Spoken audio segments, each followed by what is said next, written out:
So hello friend, how are you? I am Ravikant काची।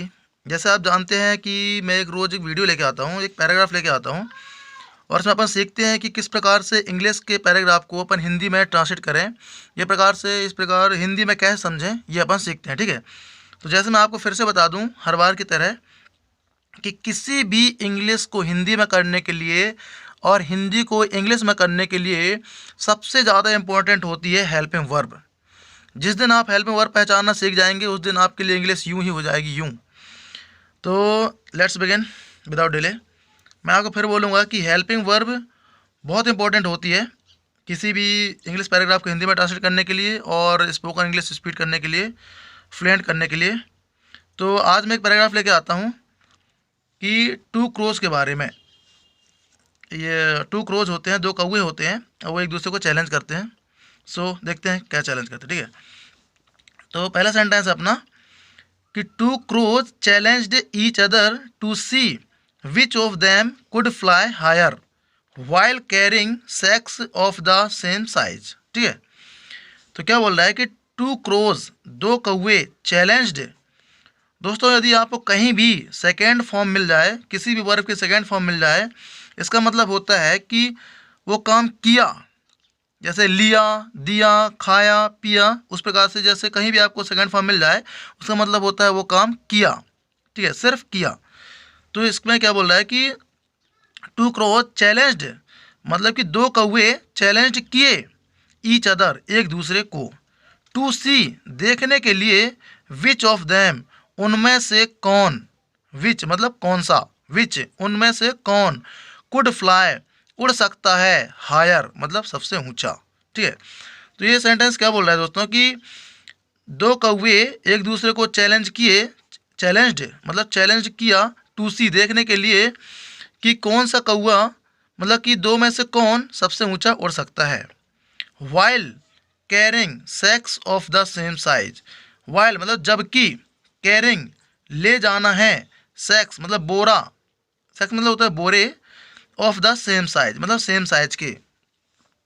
तो दोनों कौओं ने आपस में चैलेंज किया कि दोनों को बोरा भर के ले जाना है और कौन सबसे ऊंचा उड़ सकता है। ठीक है, तो क्या बोल रहा है कि कैरिंग मतलब ले जा रहे हैं, ले जाना है, सेक्स मतलब बोरे, ऑफ द सेम साइज। अब देखते हैं नेक्स्ट सेंटेंस क्या बोलता है कि the first crow filled his sack with cotton and laughed at the other crow who had filled his with salt which was much heavier. क्या बोलता है, अपन थोड़ा थोड़ा करके समझते हैं, कोई भी सेंटेंस तोड़ तोड़ के समझते हैं। ठीक है, ये देखो यहाँ से लेके यहाँ तक है अपना सेंटेंस, तो अपन उसको तोड़ तोड़ के समझते हैं। ठीक है, let's begin. The first crow, पहला कौवा, फील्ड, मैंने बताया था दोस्तों कि यदि आपको कहीं सेकेंड फॉर्म मिल जाए उसका मतलब होता है कि किया, लिया। जिस प्रकार से यहाँ पे चैलेंज्ड मतलब कि चैलेंज किया, यहाँ पे फील्ड मतलब भरा, फिल मतलब होता है भरना, तो फील्ड मतलब होता है भरा। तो फर्स्ट क्रो फील्ड, पहले कौवे ने भरा, हिज सैक अपना बोरा, विथ कॉटन, कॉटन मीन्स होता है दोस्तों रुई, मतलब कि पहला कौवा अपने बोरे को भर लिया, किससे भर लिया, विथ कॉटन मतलब रुई से भर लिया। एंड लॉफ्ड और हंसा, किस पर हंसा, एट द अदर क्रो, और वह दूसरे कौवे पर हंसा। अब देखो जैसे यहाँ पर दूसरे कौवे पर हंसा, तो इसके बारे में जो ये कभी हु से या विच से या वेयर से सेंटेंस चालू होता है तो इसके बारे में वो कुछ जानकारी देता है, उसका ये इसको बोलते हैं एडजेक्टिव क्लॉज। तो यदि कभी भी सेंटेंस से इस प्रकार से हु या वेयर से सेंटेंस चालू हो जाए दोस्तों, तो ये जो सेंटेंस होता है ये पहले वाले जिसके बारे में बात चल रही होती है उसके बारे में वो बताता है। ठीक है, जैसे इसमें बताता है कि eight the other crow, other crow दूसरे कौवे पर। अब वो दूसरे कौवे के बारे में कुछ बता रहा है कि who had field, who had, दोस्तों यहाँ पर जहाँ पर हैड और तीसरा फॉर्म मिल जाए उसका मतलब होता है कि चुका था या चुकी थी। मैंने आपको फिर से बता रहा हूँ कि कभी भी कोई भी इंग्लिश का पैराग्राफ हिंदी में या सेंटेंस हिंदी में ट्रांसलेट करना हो या हिंदी के पैराग्राफ इंग्लिश में ट्रांसलेट करना हो तो सबसे ज़्यादा महत्व होता है हेल्पिंग वर्ब का। ठीक है दोस्तों, जैसे यहाँ पे ये हैड है तो हैड में हेल्पिंग वर्ब का मतलब होता है चुका था या चुकी थी। ठीक है, तो हु हैड फिल्ड जो भर चुका था, हिज अपना बोरा, विथ साल्ट नमक से, क्या बोलता है कि एट द अदर को, जो दूसरे कौवे है वो अपना बोरा भर चुका था, किससे? नमक से। विच वाज, जो था, मच हैवियर, बहुत वजनदार। ठीक है, तो क्या बोल रहा है कि पहला कौवा अपना बोरा कॉटन से भरता है, भर लिया, एंड लॉफ्ड, और दूसरे कौवे पर हंसा, हु हैड, दूसरे कौवे पर, जो, who had filled his wealth, his, अपना बोरा भरा था, विथ साल्ट, नमक से, विच वाज, जो था, मच हैवियर, बहुत भारी।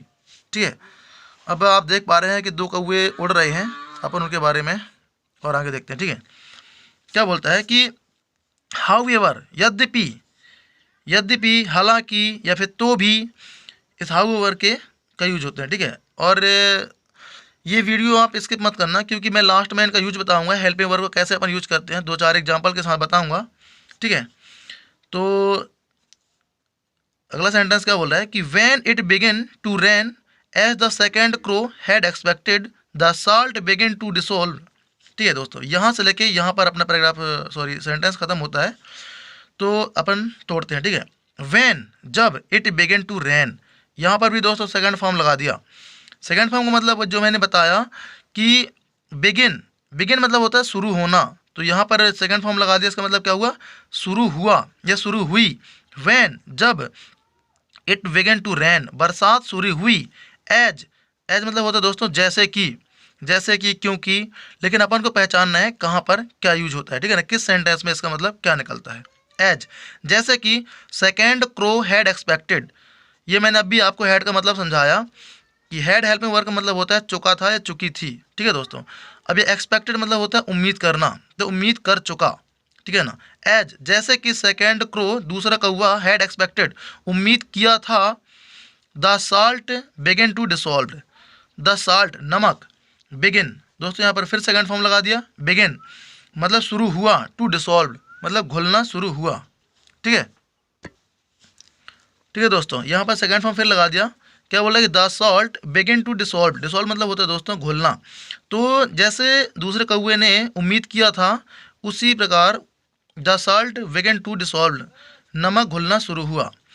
द कॉटन ऑब्जॉर्ब्ड, अगला सेंटेंस क्या बोलता है? The cotton absorbed, absorbed rain water and became so heavy that the first crow did not even have the strength to get off the ground and he had to admit defeat। क्या होता है कि the cotton absorbed, मतलब cotton मतलब रुई, ऑब्जॉर्ब्ड, यहाँ पर फिर दोस्तों सेकंड फॉर्म लगा दिया। ऑब्जॉर्व मतलब होता है अवशोषित करना या सोखना। ठीक है, तो यहाँ पर सेकंड फॉर्म का मतलब होता है कि वो किया, मतलब किया, करता है नहीं, किया। तो क्या बोल रहा है कि कॉटन मतलब रुई, ऑब्जॉर्व्ड मतलब कि अवशोषित किया या सोख लिया, the rain water, cotton, rain water मतलब होता है बरसात का पानी, बरसात का पानी सोख लिया, एंड बिकम और हो गया, सो हैवी बहुत भारी। ठीक है, सो हैवी इतना भारी, कितना भारी हो गया? इतना भारी हो गया, दैट कि the first crow did not even have the strength, कि पहले कौवे के पास इतनी ताकत भी नहीं थी, नहीं, इवन मतलब तक, नहीं, डिड मतलब होता थी। ठीक है ना, स्ट्रेंथ मतलब होता दोस्तों ताकत, इतना भारी हो गया कि पहले कौवे के पास इतनी ताकत भी नहीं थी कि to get off the ground, get off मतलब होता है दोस्तों उतरना, ग्राउंड मतलब होता है मैदान, इतनी ताकत भी नहीं थी कि वह ग्राउंड में उतर सके। ठीक है, and he had to, had to का यूज बताऊंगा दोस्तों। हैड टू का मतलब होता है पड़ा, मतलब कुछ काम करना पड़ा, यदि पास्ट में कुछ काम करना पड़ता था या फिर पड़ा, उसके लिए यूज करते हैं अपन हैड टू। और अभी प्रेजेंट में यदि बात करना हो कि यह काम करना पड़ता है, तो उसका मतलब होता है हैज टू और हैव टू। फ्यूचर में कुछ काम करना पड़ता है, उसके लिए होता है विल हैव टू। ठीक है दोस्तों, तो एंड ही और उसे, हैड टू एडमिट मानना पड़ा, डिफीट हार, और उसे हार माननी पड़ी। ठीक है दोस्तों, तो यहाँ पर 2-4 कुछ यूजफुल थे सेंटेंस और हेल्पिंग वर्ब, जिनको मैं आपको बता देता हूँ। जिस प्रकार से आपको मैंने बताया था कि सेकेंड फॉर्म लगती है, वो किस प्रकार से लगती है ना। जैसे यहाँ पर था चैलेंज्ड, तो मैं आपको बता दे रहा हूँ कि फॉर एग्जांपल के लिए, जैसे कि वह दिल्ली गया, ठीक है, वह दिल्ली गया, ठीक है दोस्तों। अब यहाँ पर जैसे गया, गया, लिया, दिया, इसकी ये होता है सेकंड फॉर्म, ठीक है। इसके लिए हेल्पिंग वर्ब कुछ नहीं होती है, बस सेकंड फॉर्म यूज कर देते, खत्म। वह, ही, गया को बोलते हैं दोस्तों went, he went to Delhi, Delhi को इंग्लिश में बोलते हैं दिल्ली, ठीक है। और एक और एग्जाम्पल बता रहा हूँ आपको कि जैसे यहाँ पर वेंट है, वेंट मतलब होता है गया, ठीक है। सेकंड एग्जाम्पल कि वह सेब खाया, वह सेब, वह सेब खाया, ठीक है। अब यहाँ पर है सिर्फ खाया, जैसे कि ही खाया, इसका मतलब इसका फर्स्ट फॉर्म होता है ईट, तो सेकंड फॉर्म हो जाएगा ate, he ate a apple, ठीक है दोस्तों। आप समझ गए होंगे किस प्रकार से ये सेकंड फॉर्म का यूज होता है, ठीक है। तो मैं आपको एक बात और बताना चाह रहा था कि जैसे कि कुड का यूज हुआ था, कुड, कुड का मतलब क्या होता है, सका था, ठीक है, सकता था या फिर सका, इस प्रकार यूज होता है। जैसे फॉर एग्जांपल के लिए बताऊंगा आपको कि वह दिल्ली जा सकता था, वह दिल्ली जा सकता था, ठीक है दोस्तों। तो वह क्या बोलते हैं, ही। अब सकता था, ये कुड का यूज होता है दोस्तों एक संभावना के लिए, जैसे पॉसिबिलिटी होती है, एक पॉसिबिलिटी के लिए, संभावना के लिए इसका यूज मोस्टली होता है। कि सकता था मतलब कि अब यहाँ पर संभावना है कि वह कटनी गया था, वह दिल्ली भी जा सकता था, सकता था, एक संभावना प्रकट हो रही है दोस्तों, एक संभावना अपेयर हो रही है कि सकता था, जिसमें यूज होता है कि he could go to Delhi. आप समझ रहे होंगे दोस्तों कि किस प्रकार से कुड का यूज करते हैं। एक और एग्जाम्पल बता रहा हूँ आपको कि वह सेब खा सकता था, ठीक है, वह सेब खा सकता था, ठीक है। अब ऐसे में देखो, अब यहाँ पे क्या पॉसिबिलिटी प्रकट हो रही है कि वह सेब खा सकता था, जैसे उसने केले खा लिए।